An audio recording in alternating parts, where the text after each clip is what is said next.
کہ اس وطن عزیز پاکستان سے وفا کر، اس ملک کے ساتھ وفا کر۔ یہ ہمارے بزرگوں نے بنایا ہوا ہے اور اس ملک کی بنیادوں میں 10 لاکھ شہیدوں کا خون ہے، اور اس ملک میں اتنی دیر تک امن نہیں آ سکتا، اتنی دیر تک چین نہیں آ سکتا جب تک نظام رسول نہیں آتا ہے۔ اس لیے کہ اس وقت ہم نے اللہ سے وعدہ کیا تھا۔ اصغر صدائی کو میں ملا ہوں خود، جس نے یہ نعرہ ایجاد کیا تھا۔ وہ پڑھ رہا تھا کالج میں، ایک ہندو لڑکے نے کہا پاکستان کا مطلب کیا ہے؟ اس کی زبان سے بے ساختہ نکلا لا الہ الا اللہ۔ پھر یہ ہندوستان کے طول و عرض میں اہل ایمان کا نعرہ بن گیا، سب یہی نعرہ مارتے تھے پاکستان کا مطلب کیا؟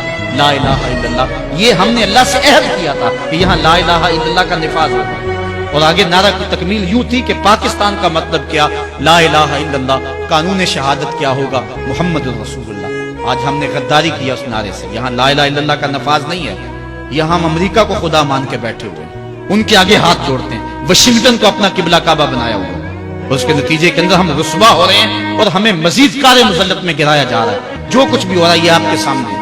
حکمرانوں کی بات چھوڑو تو وہ اس قابل ہی نہیں ہے کہ ان کا ذکر بھی کیا جائے۔ وہ جس گراوٹ میں چلے گئے ہیں، اللہ کی بارگاہ میں یہ دعا کرو کہ اللہ ہمیں کوئی غیرت مند، کوئی صالح حضرت عمر بن عبدالعزیز کا کوئی جانشین عطا فرما دے۔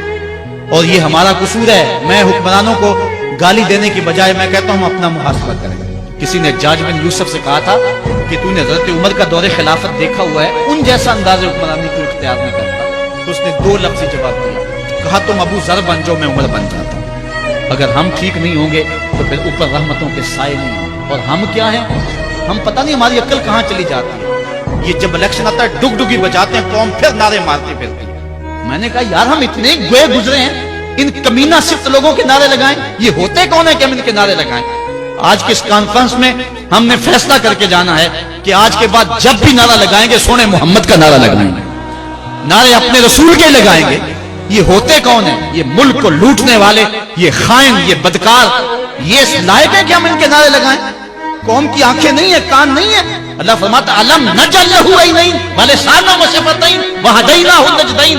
ہم نے ایک نہیں 2 آنکھیں دی ہیں، ایک کان نہیں 2 کان دیے۔ کھول کے رکھو کان اور آنکھیں کھول کے رکھو اور تم دیکھو کون کہاں کھڑا ہے۔ ہم کہتے ہیں جی وہ نہیں تو چلو یہ صحیح، اس میں تھوڑے عیب ہیں، ہم کیوں چھوٹے بھی عیب کو اپنائیں؟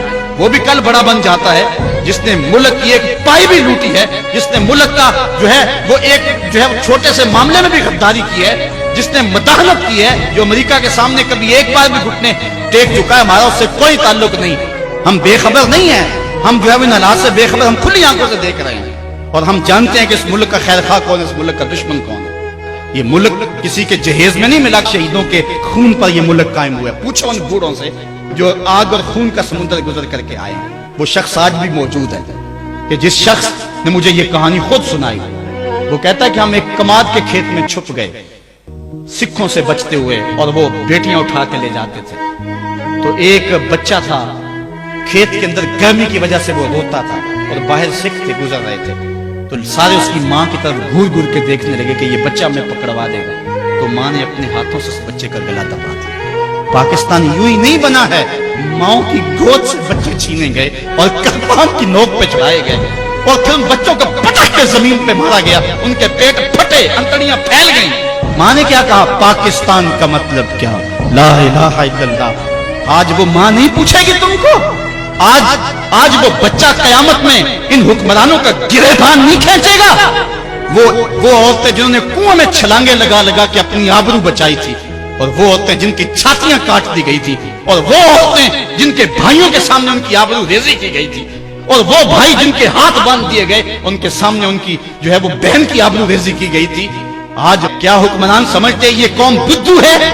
اگر قوم بدھو بھی ہے تو وہ شہید تم سے انتقام لیں گے۔ اللہ کا کوڑا برسنے والا ہے تمہارے اوپر۔ یہ ملک حضور کے نام پہ حاصل کیا گیا تھا، حضور کے لا الہ الا اللہ پہ حاصل کیا گیا تھا۔ اس ملک کے اندر جو ہے وہ ہم لا الہ الا اللہ کا نفاذ کریں گے۔ دعا کرو اللہ میرے وطن کی خیر فرمائے۔ ہم امیدوں کے چراغ کو بجھنے نہیں دیتے، پاکستان مٹنے کے لیے نہیں۔ میں نے اس دن سیالکوٹ بھی کہا تھا کہ لوگوں نے تو بیرون ملک بنگلے خرید رکھے ہیں، اور سویس بینکوں میں انہوں نے کروڑوں اربوں ڈالر جمع کروائے ہیں، وہ پاکستان کے مستقبل سے مطمئن نہیں ہیں۔ پتہ نہیں پاکستان کب کچھ ہو جائے، ہم اڑ کے وہاں چلے جائیں گے، لیکن میں کہتا ہوں کہ تمہارا تو جینا مرنا اس وطن کے لیے، تم نے تو رہنا ہی اس ملک میں ہے, تم نے تو آخری سانس تک اس ملک سے وفا کرنی ہے. اس لیے ہم نے چراغ امید کو کبھی بجھنے نہیں دینا, اور اس پاکستان کے لیے جو ہم کر سکے وہ ہم نے کرنا ہے. ہمارے لیے سب سے پہلا کام اب کرنے کا کیا ہے؟ ہمارے لیے پہلا کام یہ ہے کہ ہم اللہ کے حضور توبہ کریں. جب کوئی قوم توبہ کرتی ہے اللہ سارے گناہ معاف کر دیتا ہے.